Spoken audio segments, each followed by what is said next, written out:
What is up, you guys? Teller checking in for UFC Vegas 73. As a lot of you guys already know, we have a new headliner for the card, a fight that was supposed to take place this past weekend. Angela Hill taking on Mackenzie Dern in the strawweight division. Good for these two women that they put in some work over the past couple of years, and they get a giant opportunity here to headline a card that is, it's not the most stacked of cards, right? A lot of WMMA going on in this card. I know some of you guys aren't the biggest fans of it, especially when it comes to betting. I have my own thoughts on that. I spent some time staying away from it throughout the years. I've dabbled back and forth. And, speaking of betting on women's mixed martial arts, how about my 3-unit play on Ji Yeon Kim this past weekend? Boy, was that brutal. That was one of the more frustrating fights I've ever bet on.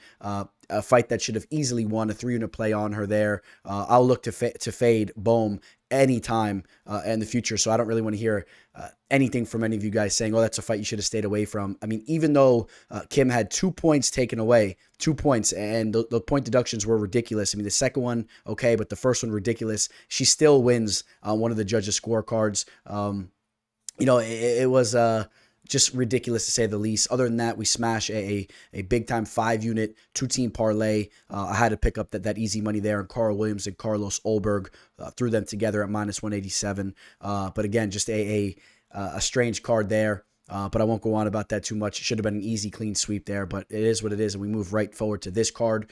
You guys, I'm not positive if I'm going to be having a free play given out for this card because I'm going to be having limited amount of plays for this card. Now, there is a play that I am targeting for this card that I really like, and it may be an 8-unit max play. I'll let you guys know that, but we may be looking at 2 official plays. I might even just stick with 1 official play, just max play that one there. So I might not be giving out a free play, but if you're looking to work with me, do not hesitate to reach out. Catch me on all my social media on Instagram, MMA Fortune Teller _ on Twitter, the MMA Teller. That's all scrolling there below. And if you're looking to sign up for a new sports book, feel free to reach out to me. I'll give you guys that free 8-unit max play if you guys sign up through my referral link for bovada.lv. Just reach out to me. All right, guys, let's jump into the first fight. Welcome to the show. This is the MMA Fortune Teller. Yeah.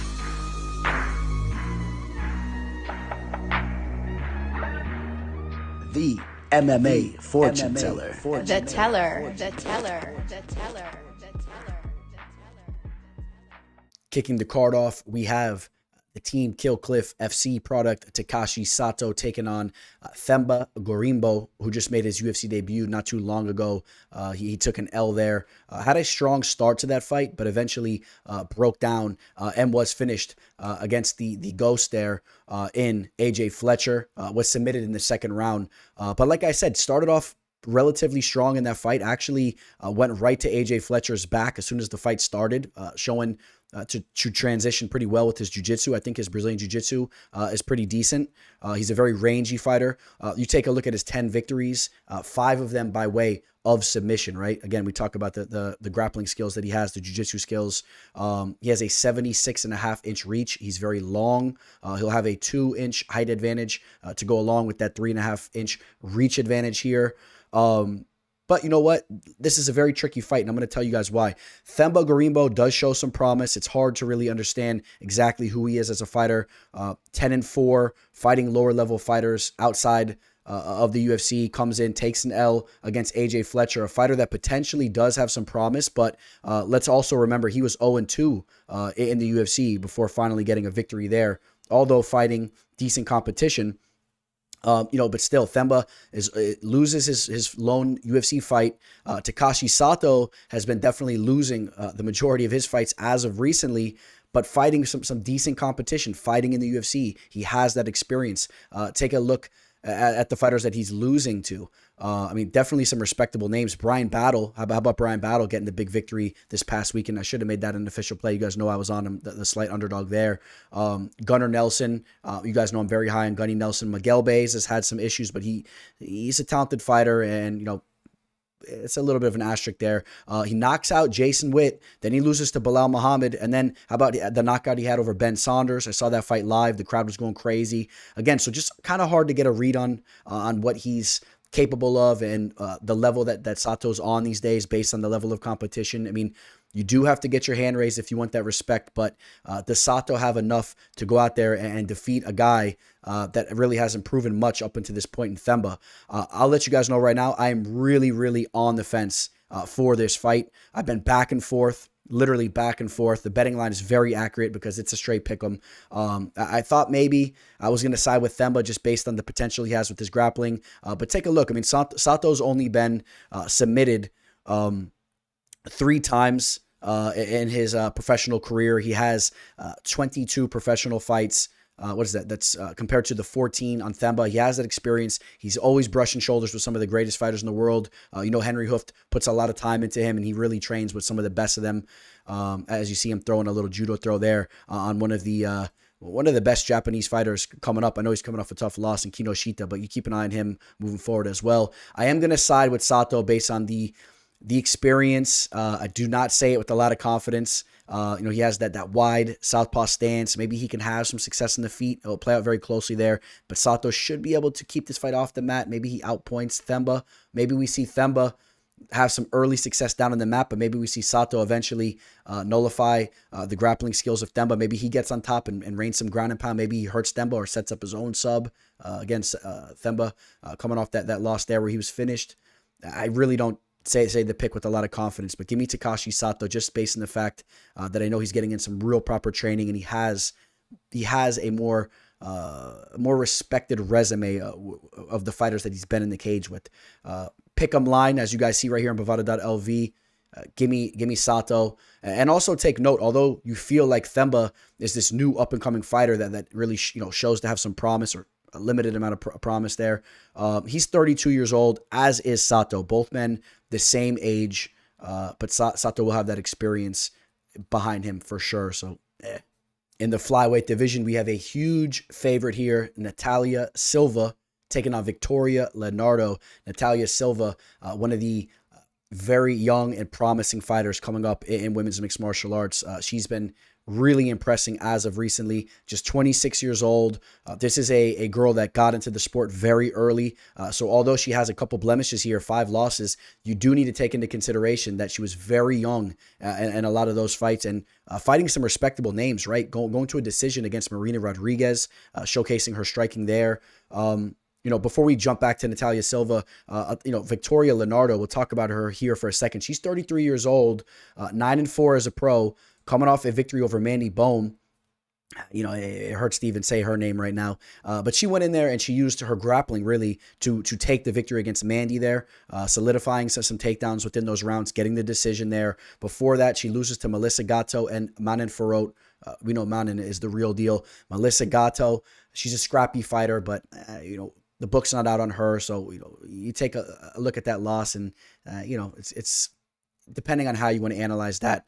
Had the victory against Chelsea Hackett on Dana White's Contender Series. And then if you take a look at her losses, even before that, against very respectable names, even besides the Manon Farot loss, Erin Blanchfield, Miranda Maverick, another loss to Miranda Maverick very early on. So you do have to understand that her resume, it's another one of those resumes that you kind of have to be a little bit skeptical before you just say that she's just, a bum, and she's really not near on the level of being a solid UFC fighter. We don't really know that. And this fight's going to be a big test for her. If she could at least make this fight competitive, I think that her the respect level on her will go up very much. I mean, she's not really expecting to go out here or expected to go out here and get a W. That's for sure. I mean, she's a giant underdog. We'll slide over to the betting line. Natalia Silva, a -800 favorite. Victoria Leonardo, a +525 underdog. Natalia Silva, her striking has been looking very crisp. Not only that, she's looking to be a well-rounded fighter. She doesn't seem to be a fighter that has flaws with her takedown defense or jiu-jitsu. I think that she's a complete fighter, and that's going to be a problem for a lot of women in the division. We saw her throwing nasty spinning attacks, styling on her opponents as of recently. So far in the UFC, of course, limited amount of action, but landing 5.33 significant strikes per minute, only absorbing 1.85. The fighters that she's been going out there taking on, right? She went out there, really played around with Jasmine Justadovicius, who is a respected fighter, right? She's shown she's tough. And then Teresa Bleda, a very young and promising fighter as well. That's a fighter that's been talking about wanting to be one of the younger champions in the UFC. She comes in, I believe that was her UFC debut, and she gets knocked out in the 3rd round. And again, Natalia kind of playing with her food in there, showing the level of skill that she's on. So, I won't go on too much more about this fight. Obviously, we're talking about a huge favorite. Again, she's a minus 800 favorite here. You're going to throw it in a parlay. For those of you guys that are hungry, chasing some units, if you could find another leg, I mean, if you're hungry like that, you'll probably throw, a couple minuscule units back into your account if you find a nice leg to throw with it. But I know a lot of you guys hate betting on women's MMA, and a line like that probably scares the crap out of you, and I don't blame you guys. In the lightweight division, we got a matchup of some Brazilian Jiu-Jitsu specialists. This should be a fun matchup here. Chase Hooper, still only 23 years old, also taking on a fellow young buck, only 25 years old, is Nick Fiore. He's coming off I don't know if I would call it a tough UFC debut when you take into consideration he was a big-time underdog. He was taking on a guy, Mateus Rebecki, who's very much respected in the game, and that respect came very quickly after we saw his performance on Dana White's Contender Series. Nick Fiore was able to go to a decision with him and really showed his toughness in that fight. If you want to throw a little bit of fighter math out there, I mean, you would expect a guy like Mateus Rebecki to go out there and finish Chase Hooper on the feet, right? So you take that into consideration. Nick Fiore, the Brazilian Jiu-Jitsu black belt, the New England Cartel member. I've heard that he's been getting in some good training time with Font and Calvin. So that's always a good thing. And he is a chip off the old block. When you mention fighters like that, he's a chip off their block. You see his fighting style. You see the toughness that he has. Needs to continue to sharpen up his striking, but some good accuracy on his strikes. And his striking has looked better to me in the Rebecki fight and some of his other fights. It's looked better to me than what I've seen from Chase Hooper. Now, that's not saying much. For those of you guys that have been following me for a while, I'm not high on Chase Hooper striking at all, and I haven't been for a very long time, really since his Dana White's Contender Series fight. He's a fighter that relies heavily on his toughness and his jiu-jitsu. He really needs to get the fight down to the mat.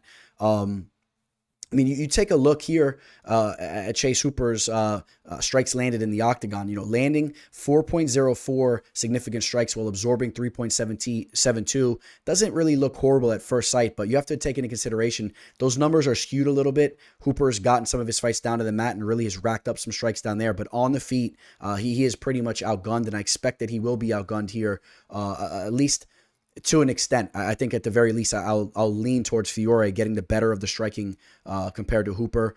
Now, let's say Hooper's going to have that edge down on the mat, which is really still to be seen because, again, Fiore, his specialty is his jiu-jitsu as well, but we know that Hooper is very high level down there. Chase Hooper has some of the worst offensive takedowns in the game. We got to pull up the number on that as well. His takedown accuracy right now is at 27%. That is definitely on the lower side. We've seen him struggle to get fights down to the mat. I mean, he'll try to pull guard and try to do whatever he could to get the fight down there. But if he's getting outlanded on and potentially in some real danger on the feet, he's going to have to try to get it down to the mat. And if he forces that issue, don't be shocked if a guy like Fiore uses his jiu-jitsu to possibly, to rain some damage down on the mat. Maybe he rains some ground and pound. Maybe Chase Hooper's, throwing his legs up, looking to try to maneuver with his jiu-jitsu, and Fiore is able to hurt him there. I know it seems like I'm sounding pretty confident in Fiore, but I do want to be clear that this is a very close fight. Chase Hooper, he'll have a 2-inch reach advantage. He's 3 inches taller. We know he's a very lengthy fighter, but he needs to show to me in this fight that he's worked on his striking, his physical fitness, and his strength. As you see him hitting the weights there, he needs to continue to work on those aspects of his game if he's going to be a UFC caliber fighter. You cannot just always rely on your jiu-jitsu and your toughness, and you can't continuously take shots like we've seen him taking. So, and as much as I question Chase Hooper's striking defense, has Fiore really showed to us that he's the type of fighter that can really capitalize on that? I wouldn't say so.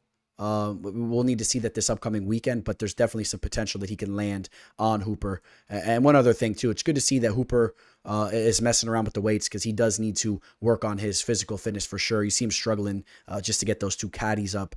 You guys do know that the teller is still throwing 4 caddies up on the bar and repping them out for 12, 12 of them out there, 2 caddies on each side to be clear. So Hooper's going to have to work on his strength and his striking defense and his striking offense. But the jiu-jitsu is a dangerous aspect of his game. Let's be clear there.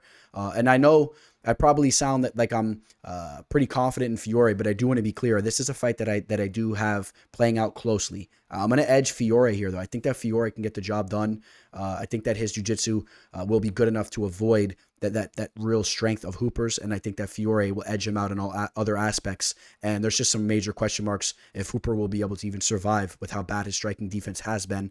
And I also want to mention real quick, he does have a victory over Felipe Coleres. That was one of his bigger victories. Rest in peace to Felipe Coleres. I believe he was hit by a car in Brazil. I know he passed away at 29 years old.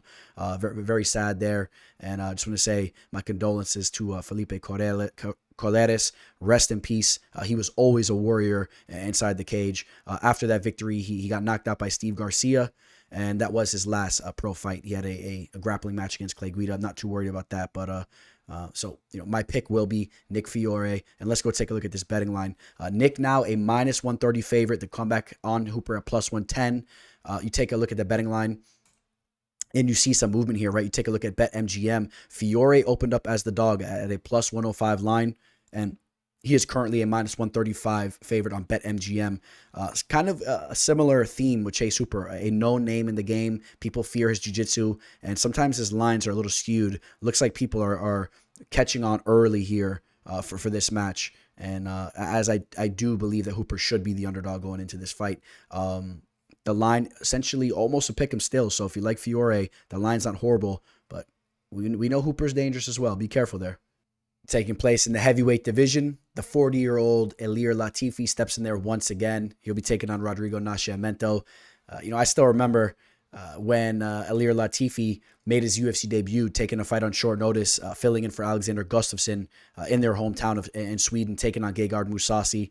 And he did what he's known to do at times in that fight, whether you could blame him or not. He was not that active with his strikes. He's a fighter that really has had a history of not being extremely active in there, and it's cost him some fights. And I don't know if you want to blame him in that matchup specifically, but you take a look at some of the work he's done throughout his career, throughout his entire UFC career, only landing 1.92 significant strikes per minute. That's a very low number. Absorbing 2.75. It's not really a high number.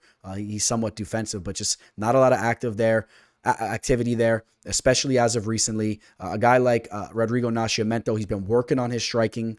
His striking skills are definitely starting to elevate. We know that he has Brazilian Jiu-Jitsu in his back pocket. I believe he's a Brazilian Jiu-Jitsu black belt. So if this fight does touch the mat somehow, I definitely will give him that edge there. Now, something that I really like going for Rodrigo Nascimento is the fact that he has an 80-inch reach. He'll have a 6.5-inch reach advantage here against Latifi. If he uses some high-level fight IQ here or has a solid game plan and looks to pepper up Ilir from the outside, I think this could be a real walk in the park.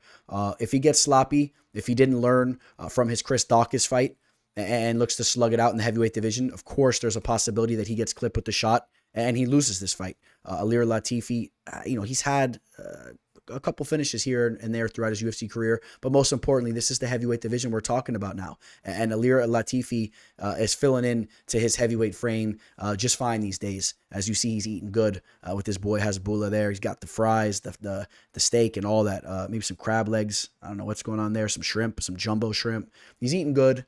And of course, on a serious note, it only takes one shot. But I like the way this is looking for Rodrigo Nascimento.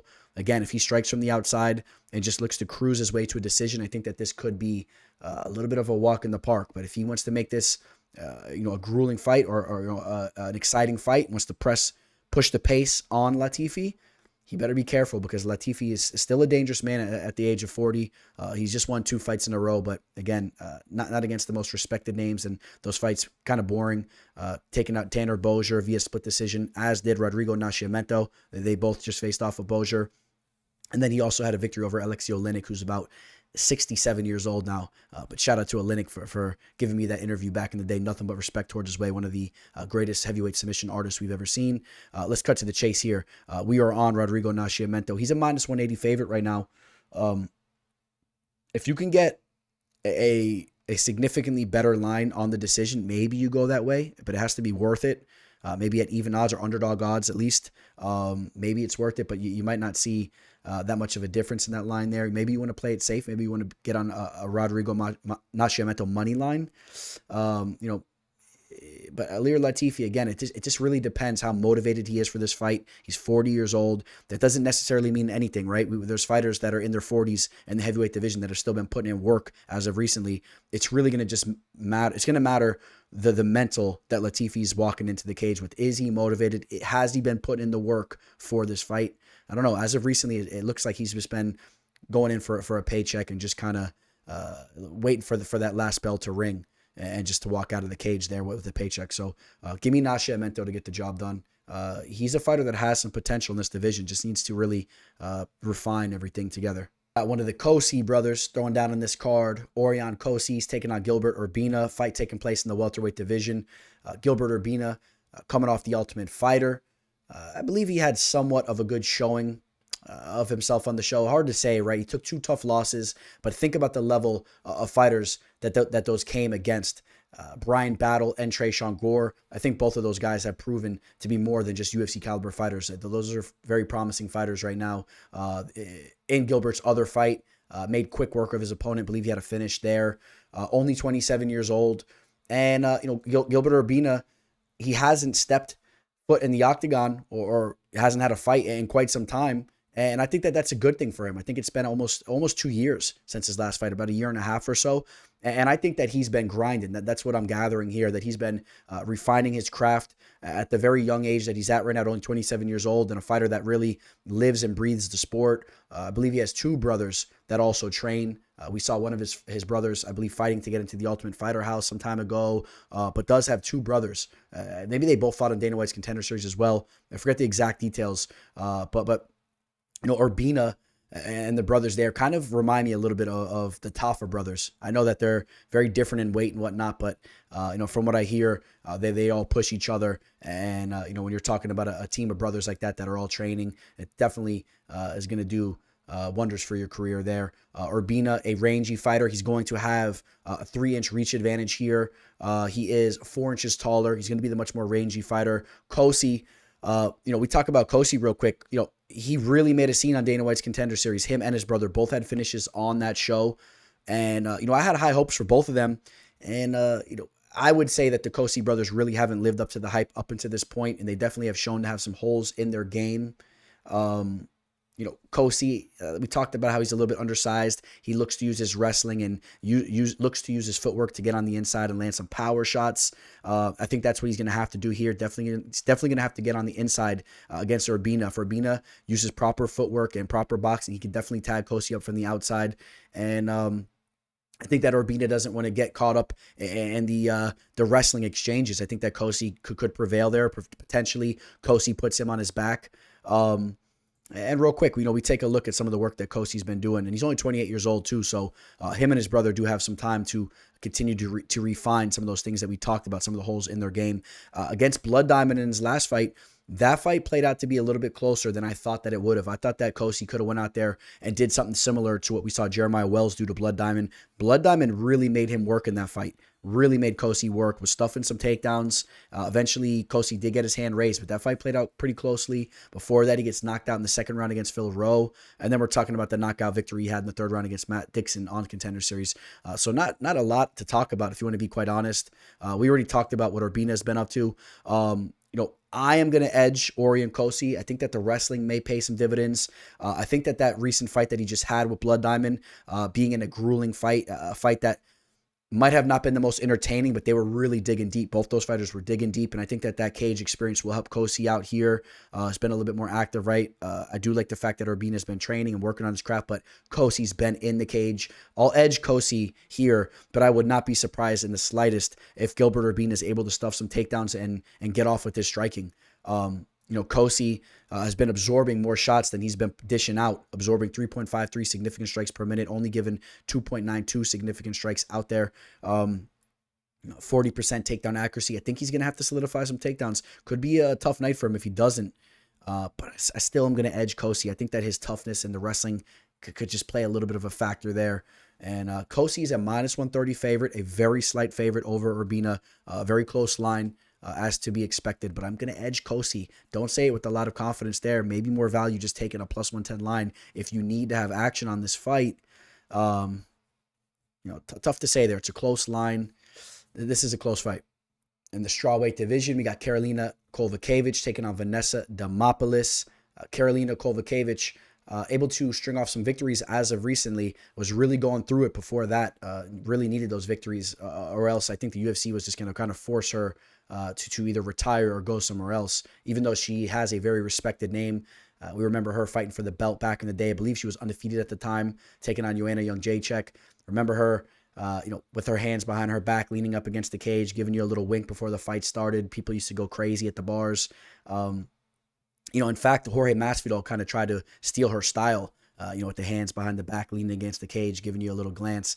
It was Karolina that really started that off. And Vanessa Demopoulos, a fighter that kind of tries to show that type of energy, right? Kind of being more than just a fighter, right? I mean, she's a fighter that's jumping in Joe Rogan's arms. She's always trying to, flaunt her sexuality. But in all reality, she is a talented fighter. She has some solid jiu-jitsu.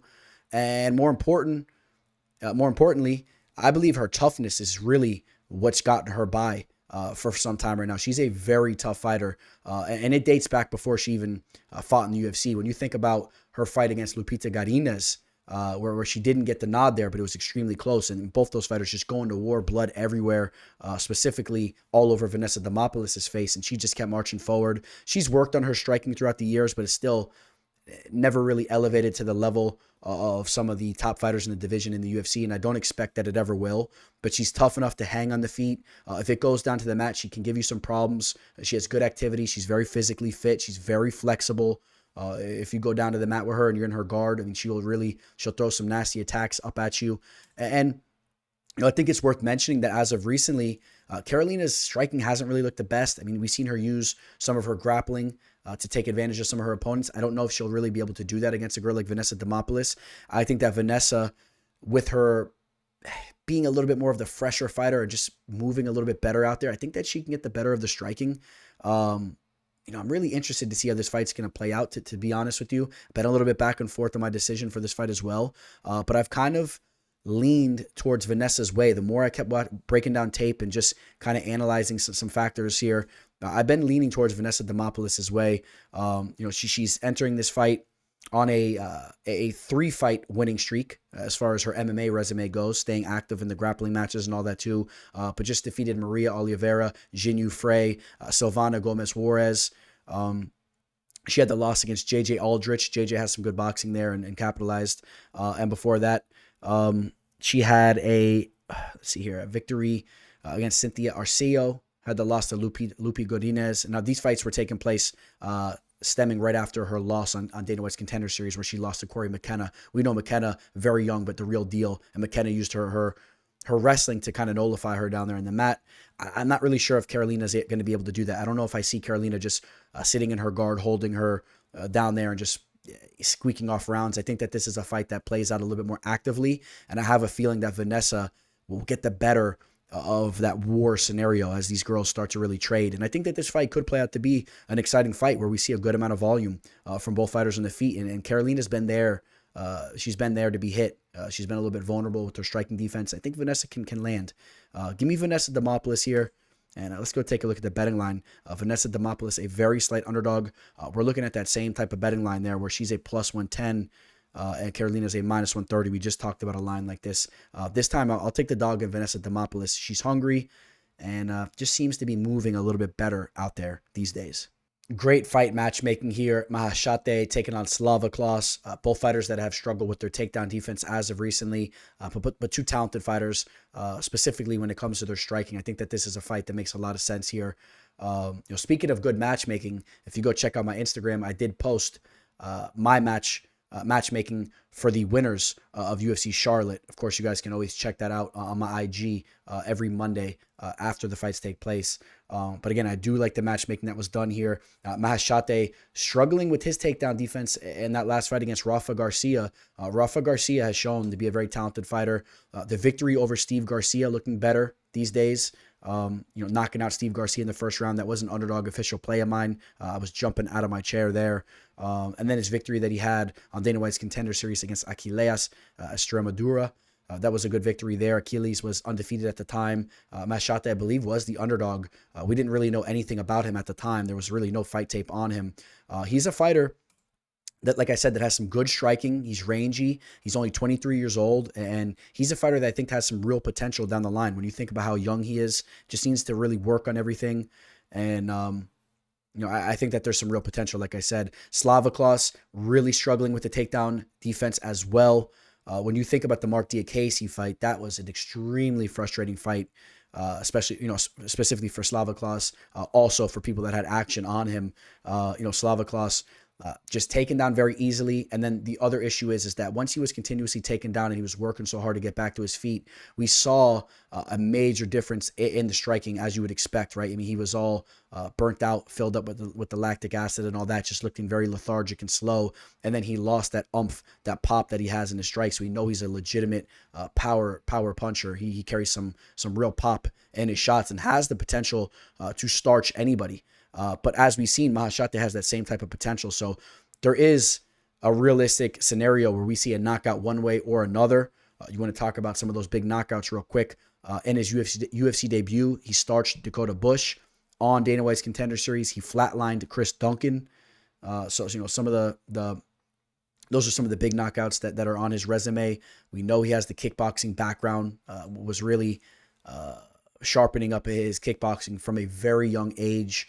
But I'll tell you guys what, I'm liking Maheshate here. I think there's a more realistic possibility that we see Maheshate get a takedown than obviously the other way, even though they both struggled at times there. I think that Maheshate will have the better grappling if it goes there. Now, if it plays out on the feet, although Slavoklas has that power, I think I like the fluidity of Maheshate a little bit more. And if it goes to the judges' scorecards, I could see Maheshate kind of outpointing him there. But again, he has to avoid that big shot. Maheshate will have 2.5-inch reach advantage. He'll be an inch taller. Like I said, a little bit more lengthy. I like the fluidity of his striking, and I'm going to edge him there. Let's take a look at the betting line here. Maheshate is an underdog. He's a plus 135 dog. Borshchev a minus 165. So I feel there's more value on that dog line. It's a very close fight. There's a lot of question marks going into this match. So you do need to take that into consideration. But I wouldn't be overly confident taking Borshchev at a minus 165 line based on his most recent performances.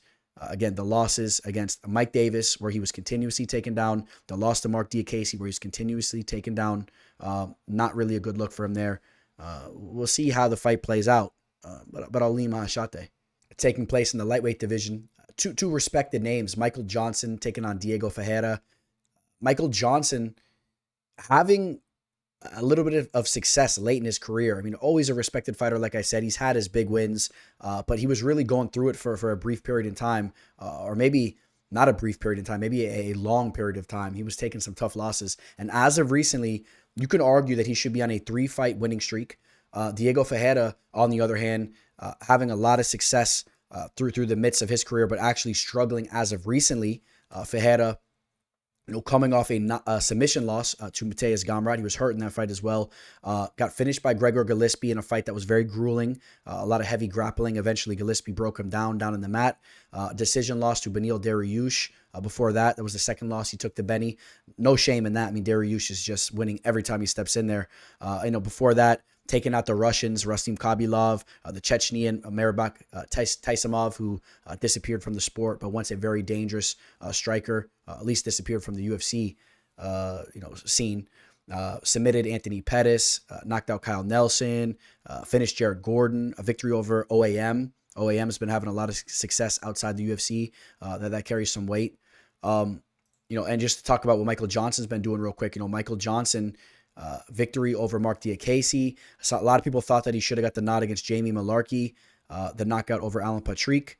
And then even before that, man, against Thiago Moises, that's where you kind of saw him kind of change things up, because he was looking very good on the feet all of a sudden. Not that his striking hasn't always looked dangerous and good, but he looked very good in that fight early on, and then eventually had his legs snatched up and was submitted. But people were kind of scratching their head because they were saying, MJ looked really good there, and they were excited to see him start to put things together, and he has as of recently. Diego Ferreira, I think that he's going to have a pretty solid grappling advantage if he can get this fight down to the mat. Michael Johnson has had a good takedown defensive rate throughout his career, but if the fight goes down to the mat, we've seen Michael Johnson kind of freeze up at times, and Ferreira's dangerous down there. He really is. He's dangerous with his jiu-jitsu, and I think he could set up a couple different things, and I think he will be extensively attacking to get this fight down to the mat, and I could see him having some success there. But again, if he's not able to have that success, you're going to have a guy, Michael Johnson, who's been putting it all together. He's so fast and dangerous. He has that unorthodox southpaw stance, gives fighters a lot of problems there, and has really just been styling on guys. And I think that he has the potential to hurt Ferreira on the feet if he can keep it there. With that all being said, I've been back and forth on this fight. Trust me, I was very close to taking MJ here, but my gut has leaning me towards Ferreira's way. And I'll tell you why. I think that Ferreira is going to be extremely motivated for this fight. Looks to be in good shape going in as well. I know he's 38 years old, but he's hungry. I think he has a bad taste in his mouth after losing to these 3 men in a row. But these are high caliber opponents, and I think that he could right the ship here. I'm going to take Ferreira here. I like that grappling edge that he has. I think that it's going to play a factor. Let's go take a look at the betting line and see what the masses are thinking. Ferreira is a -150 favorite right now. The very dangerous Michael Johnson's a +124. We know the danger he possesses on the feet. We've seen him starch guys like DP, and we've seen him hurt a lot of talented strikers, in their own rights. I mean, he could hang with anybody on the feet, but can he keep it all together? And it's also worth noting, one of the main reasons that lean me towards Diego Ferreira's way. Diego Ferreira has been a consistent winner. He's 17-5 as a pro. Michael Johnson, although he's been fighting top-tier talent for a long time, he's been in the UFC for the vast majority of his career, still tends to lose his fights, man. He's a fighter he's almost a 500 fighter, 21-18. But you have to also take into consideration, like I said, I mean, his pro career is basically his UFC career, and being a 500 fighter in the octagon is not really, the worst look. And just to be clear, he's 13-14 in the UFC, so just one fight under that 500 mark. If he gets a victory here, he's a 500 fighter. It's not as bad as it seems when you look at the level of fighters that he's been battling against, but still, Ferreira, a little bit more of a natural winner, in my opinion. I'll lean towards his way, and you might want to take a look into that submission prop, possibly. I think that Ferreira is very live for a sub here, maybe a second-round sub, something like that. But we have to see what form of MJ shows up. We got a barn burner taking place in the welterweight division. Andre Fialho taking on Joaquin Buckley. Joaquin Buckley talked with Joe Rogan extensively how he was ready to make that move down to the welterweight division. It's a division that makes much more sense for him, in my opinion, at least. I know some people have had different thoughts upon that, but I think that he fits into this division much better. Fialho, a fighter that had a lot of early success as he joined the UFC, right? I mean, you take a look at some of the work that he's been putting in. He's been going out there knocking dudes out as well. Made his UFC debut, I believe it was against, his UFC debut was against Michel Pereira, which he lost the decision but had a decent showing. After that, knockouts against Miguel Baeza. And keep in mind, he did take that fight on short notice, I do believe. Then he went out there and knocked out Miguel Baeza, knocked out Cameron Van Camp. And people were really starting to get high on the level of striking that he possesses. People thought that he was going to have, people thought that he was going to be someone to really be reckoned with in the division. When you take a look at how technical his striking is, the people that he surrounds himself with, obviously a Henry Hooft product. But then Jake Matthews put a stop to that. And it's kind of interesting when you take a look back at that fight because that was the best version we've ever seen of Jake Matthews. Or was it that we started to realize that Andre is kind of lacking in some fields? Also gets knocked out against Muslim Salikov after that. And the field that I'm talking about that he might possibly be lacking in is his striking defense. All right. His offense, it's very technical. I mean, he can go out there, he can pick you apart, but he seems to freeze up at times. It's like he throws his strikes and then he doesn't take his head off the center line and he's there to be hit. And we've seen that really cost him because all of a sudden he starts taking some shots and then he's not the same fighter offensively anyway. I mean, he's still dangerous, if you're walking in, but once you hit him with a couple shots, he starts to get a little bit loopy. Shout out to Lupi Garinez. But he starts to get a little loopy and you see that he doesn't have the same zest on his shots and he's so tough that he'll look to sit in the pocket and he'll look to exchange. And then he's just very vulnerable to being put out. And I'll tell you what, when you're facing off with a guy and Buckley that could be a problem because Buckley, he carries some serious pop on his strikes. He's very unorthodox as well, but he has very solid boxing. He quite possibly has the most amazing knockout that we've ever seen in the sport. You guys know about that against Impa Kasangane. I mean, that's the type of fighter that he is. I love his warrior spirit. I love his mindset. You know, listening to him on the Joe Rogan Experience, that really gave me an idea of the type of guy that he is. And I really admire that he's the type of guy that doesn't fear no man, and he thinks he could take out the heavyweight champion of the world right now. I mean, that's the type of dude he is, and he thinks he can go out there, take out a John Jones, Sergey Pavlovich. I mean, he's so mentally tough, and I like that because he's going to drop down to this weight class, and now the guys obviously aren't going to be as big, and I think that he's going to even have more confidence, and I think that he's going to have a lot of success. You know, as of recently, yes, you know, he did take a tough loss. You know, we could take a look at some of the work that he's been putting in. I mean, he took that knockout loss against Chris Curtis, lost to Nasruddin Amavov, but remember, he finished that fight very strongly. And then before that, knocks out Albert Duryov. He was an underdog in that fight, finished him late in the second round, right? Or I believe Duryov didn't get off the belt, or excuse me, get off the stool. Takes a decision victory against Abdul Razak Al-Assam. We know he's very dangerous. Knocked out Antonio Arroyo.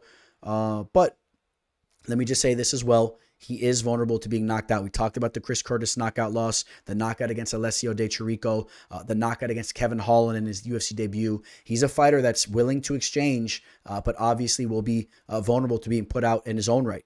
And now that he has a little bit of more of a weight cut going for himself here, you do have to wonder how that chin will hold up if Fialho touches him as well. Again, that's why I say the under here, the knockout props is what you're looking for, depending on what side you're on. But I like Buckley. I like Buckley to get the job done here. And I think Buckley gets a second round knockout or a second round TKO. I think they go to war. And I think that Fialho's chin starts to give out on him. Buckley will have a 2-inch reach advantage. Both men 29 years old. Fialho 2 inches taller. Take that for what you will. And real quick, you take a look. Fialho knocking out eight of his 16 victories. He's had knockout victories, right? Half of them are via knockout. You take a look at Buckley's victories here. 9 knockout victories out of his 15 victories, right? We're talking about guys that have more than half, or at least half or more of their victories via knockout. That's the type of fight we're talking about. I'm excited for it, as you guys can tell. I like Joaquin Buckley here to drop down and get a victory in this weight class. He's a minus 225 favorite, so obviously people are questioning the chin of Andres right now. They've seen the damage that he's taken, and yeah, I'll take Buckley via knockout, via second round knockout. So after Polyana, Viana had to pull out of this fight. Emily Ducote was looking for a new opponent. In steps Lupi Garinez. Lupi had no hesitation when offered this fight. The only thing that she asked was that they do a catch weight. So they'll be weighing in at 120 pounds, I do believe. So a little bit of leeway there, 5-pound leeway. I think that'll be good for both fighters. Shouldn't be much of an issue at all. You do note that Emily was training for this date initially, but Lupi just had a fight not too long ago. And the word is that she jumped right back into the gym and continued her training. So she should be in phenomenal shape going in here. I don't expect the short notice fight to be a problem for her here. We know that she's a very tough fighter, the former LFA champion. She has a strong wrestling pedigree. Her striking has been coming around. She has some good power. Coming off a close victory against Cynthia Calvillo. Now, that was a fight that I thought that Cynthia kind of left on the table. Lupi was landing the more impactful shots there, and she dug deep and she took the fight. So props to her. On the other hand, Emily Ducote, this is a fighter that looked phenomenal in her UFC debut, and she was really looking phenomenal in her last couple fights before she got the opportunity to fight in the octagon. I mean, she's been going out there knocking girls out. I mean, what she did to Jessica Penne in her debut, I mean, was nothing short of stellar. But then she goes out there against Angela Hill and absolutely shits the bed. I was there live. I was watching the fight. I mean, I was a couple rows up, man. I had a great view of it, and it was a very disappointing performance for Ducote. I'll tell you that. She was very hesitant. She seemed like she let the show get to her. It's like all of a sudden she realized she was fighting a big name in women's mixed martial arts. She had a giant opportunity, and I think that there was some mental errors in there. She was very hesitant, very gun shy, and she's not a fighter that's known for her volume. I mean, she's a power puncher, but still very hesitant, and it was not a good look for her. And I have a feeling that Lupi will put more volume out in this fight. And real quick, let's go slide over here and check some numbers out. Lupi Garinez, landing 3.42 significant strikes per minute, absorbing 3.18. Not the best defensive number there. But again, we talked about the wrestling credentials that she has, 44% takedown accuracy. Now, when you look at Emily's numbers, they're definitely going to be skewed because the amount of volume that she landed on Jessica Penne, as we talked about. So that's 6.23 significant strikes landed per minute. That if you take out the Penne fight and you just look at the Angela Hill fight, it's a completely different number.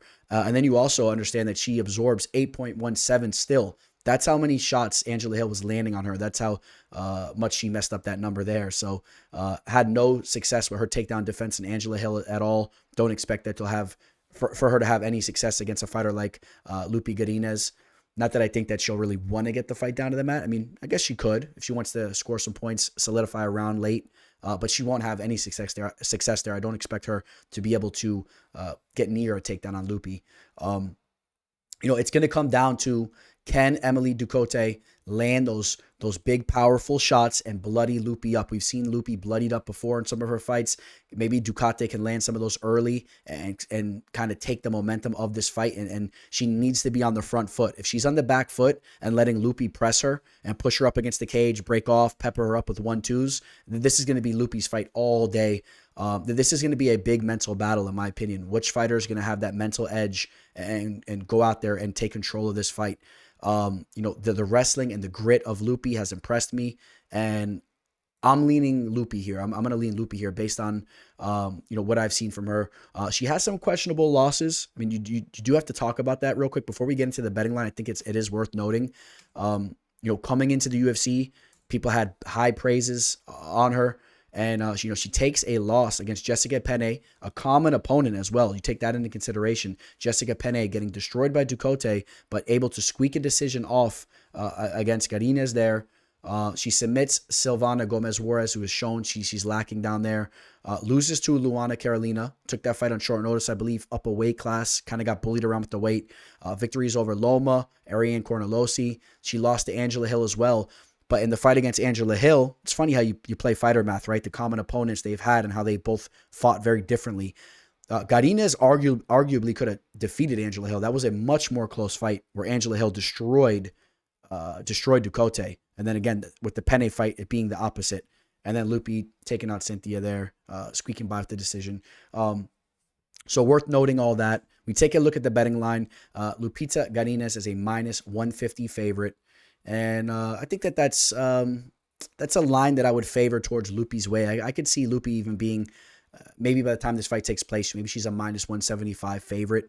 We'll take a look at how that line moves. If people break down old tape of Ducote, some of her fights before she got in the octagon, where she's starching girls, and they look at her UFC debut, they're going to be very high on her. But if they touch the tape of her last fight, they're going to want nothing to do with her. I'll say the value's on Lupi at -150. In the middleweight division, we got the still very young Edmen Shahbazyan, only 25 years old, even though he's been around for a while now. Anthony Hernandez, 29 years old, really starting to put things together right now. This is a big fight in the middleweight division. The winner of this is definitely going to be starting to make a little bit of noise here. Edmen Shahbazyan definitely having a tough time as of recently until finally getting that victory over Dalcha Lingambula, a fighter that is possibly not a UFC caliber fighter, if we want to be honest. But he was able to get that finish in the second round. Before that, 3 losses in a row.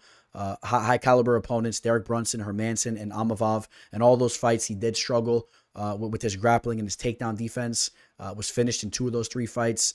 In his fight with Darren Stewart in his UFC debut, that fight played out very closely. And potentially he could have lost that fight. Victories over Jack Marshman, Charles Byrd, Brad Tavares, maybe Brad Tavares, the most respected name out of those 3. Not a lot of respectable names. There was all this buzz about Edmen Shahbazyan as he came off Dana White's Contender Series, or as he was going in, right? They were talking about how skilled he was with his Brazilian Jiu-Jitsu over in California, in the BJJ scene, just going out there, submitting everybody in these tournaments, how his striking was really starting to come around, and how his striking was a very dangerous aspect of his game. And he showcased that right on the show. He had that knockout over Antonio Jones, knocked him out in the first round. And I think that, I think the hype was a lot for him to deal with. And, luckily for him, I think that he was able to take a lot from those losses that he's gone through.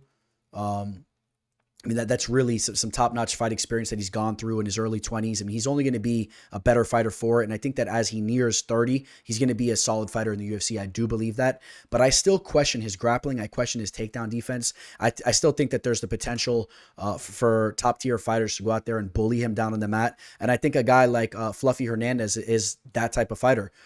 Anthony Fluffy Hernandez, a fighter that has a submission over the Brazilian Jiu-Jitsu ace, Rodolfo Vieira.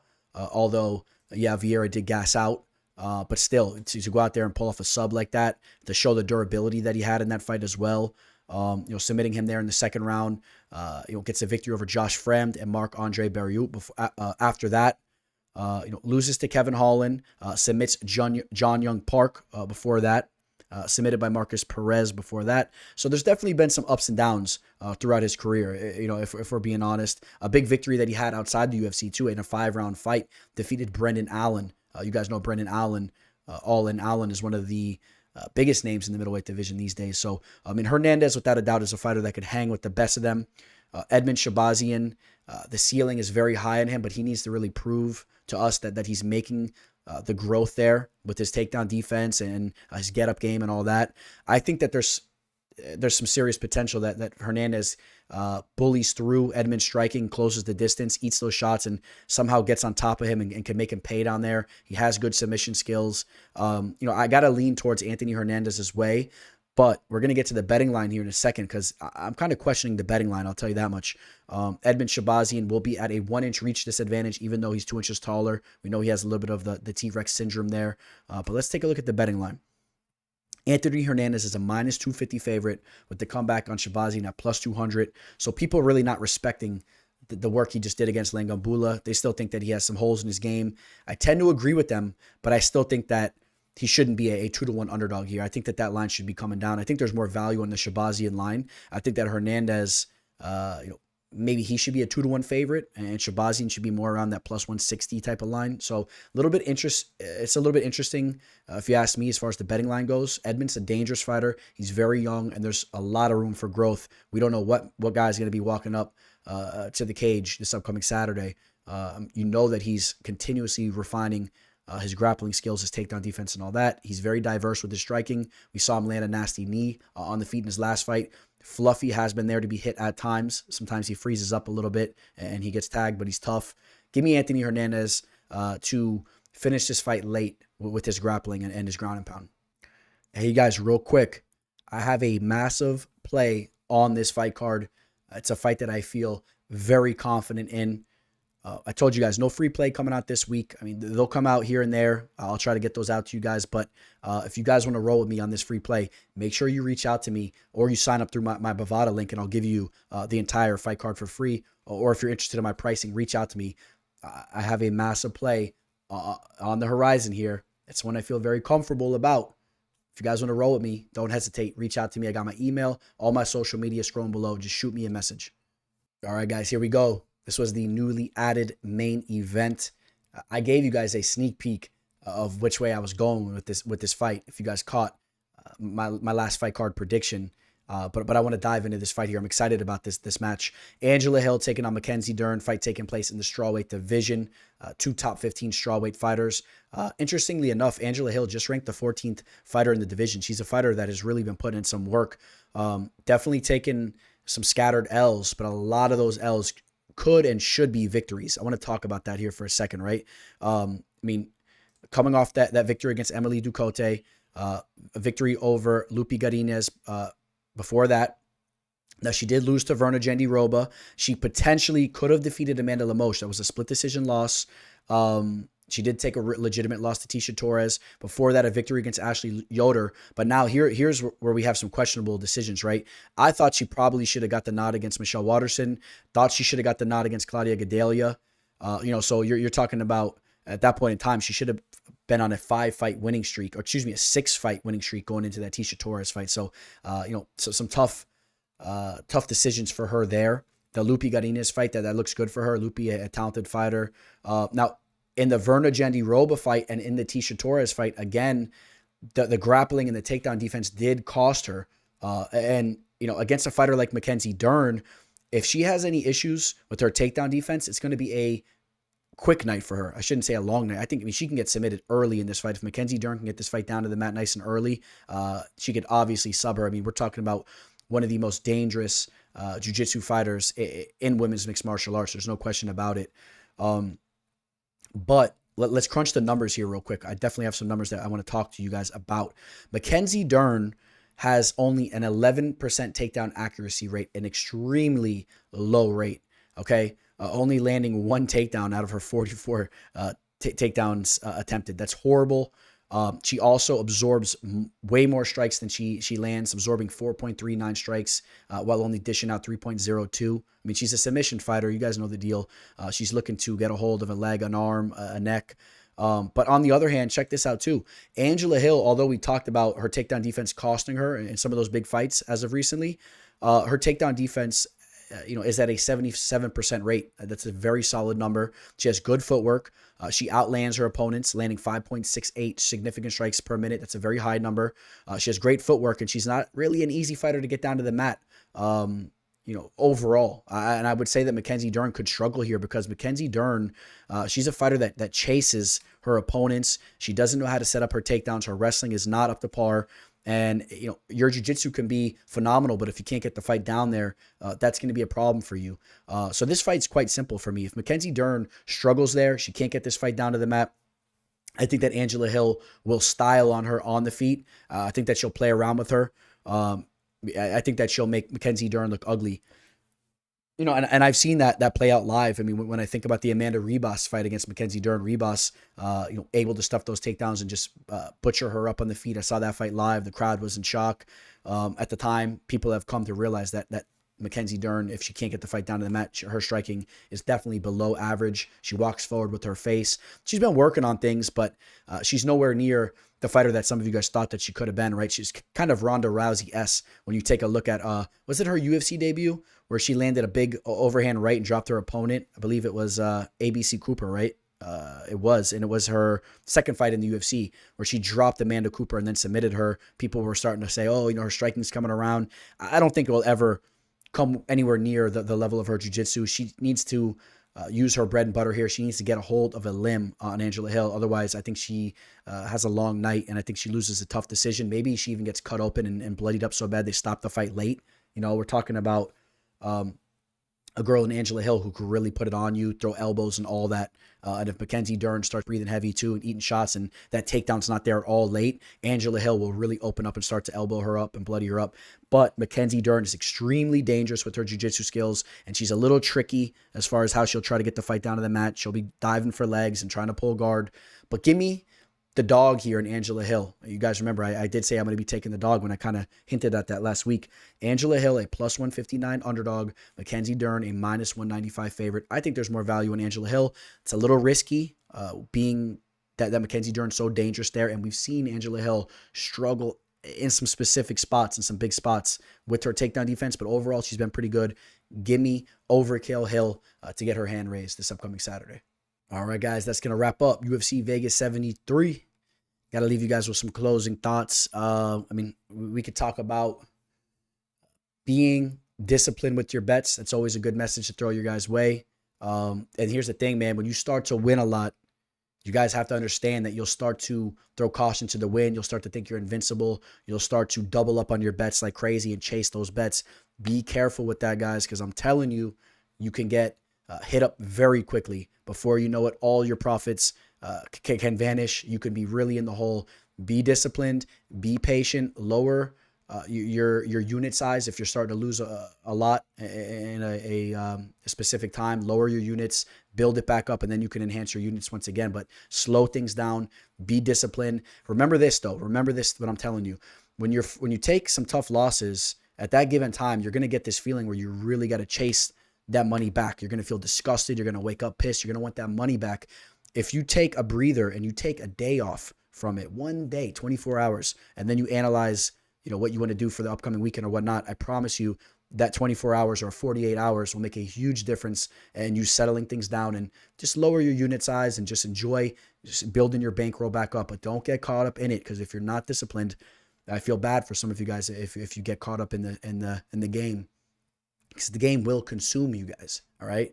And I've seen it all. I've seen it all, man. Obviously, I live and breathe in the sports betting world. So luckily, I don't have that type of personality personally. You know, I'm not trying to brag or nothing, but I have that disciplined background as far as I'm concerned. You know, I just never had that addictive type personality. But I've seen some people, I've had some close friends really go through it, like really, really go through it, man. You know, I know some people that have lost 100K within a couple months. I've seen that like in front of my face. I've seen that. I've seen some crazy situations. It's a depressing thing to witness, let alone go through. I don't want none of you guys going through that. So make sure you guys are responsible with your bets. If you're looking to talk to somebody, man, shoot me a message. I don't even care. Shoot me a message, man. I can give you guys some positive advice, positive feedback. I don't want none of you guys going through that. You guys know I got nothing but love and respect for you guys, especially the ones that of you guys that are still here listening to me throughout this entire video. So nothing but love and respect towards your guys' way. Enjoy the fights. Catch me on my social media if you want to follow with me through the week leading up to this fight card. All right, guys. Like the video, subscribe, do all that. Appreciate you guys. Signing out. Teller. Welcome to the show, this the MMA fortune teller. Yeah.